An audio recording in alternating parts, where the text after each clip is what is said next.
بسم اللہ الرحمن الرحیم ربی اشرح لی صدری ویسر لی امری واحلل عقدۃ من لسانی یفقہوا قولی۔ السلام علیکم پیارے ویورز، بہت ہی بوجھل دل کے ساتھ میں یہ ویڈیو بنا رہی ہوں کہ قرب قیامت میں مکہ اور مدینہ کی ویرانی کا اس میں تذکرہ ہے۔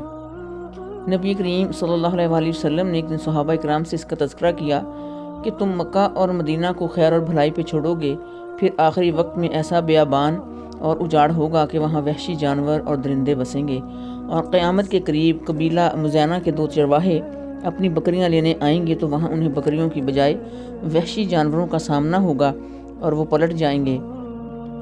ثنیۃ الوداع کی گھاٹی میں پہنچیں گے تو قیامت قائم ہونے کی وجہ سے وہ منہ کے بل گر پڑیں گے۔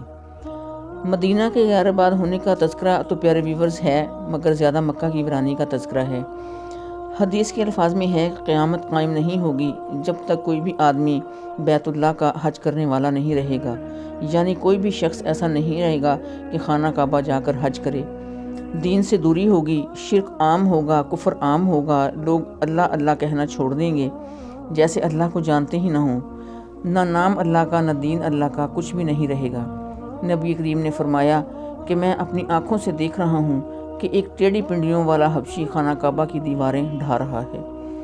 اسلام اور اللہ کے خلاف اتنی نفرت ہوگی کہ خانہ کعبہ کو ڈھانے میں بھی کسی کو حیا نہیں آئے گی، نہ کوئی روکے گا۔ اور طبرانی کی حدیث میں ہے کہ کعبہ کو آگ لگا دی جائے گی۔ اللہ اکبر، استغفر اللہ ربی من کل ذنب واتوب الیہ۔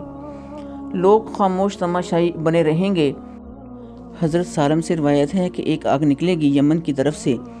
صحابہ کرام نے فرمایا کہ اگر ہمارے ہوتے ہوئے یہ سب کچھ ہو تو ہم کیا کریں گے؟ انہوں نے فرمایا کہ تم شام میں رہائش اختیار کرنا، یہ آگ انسانوں کو ہانک کر ملک شام لے جائے گی اور قیامت قائم ہو جائے گی۔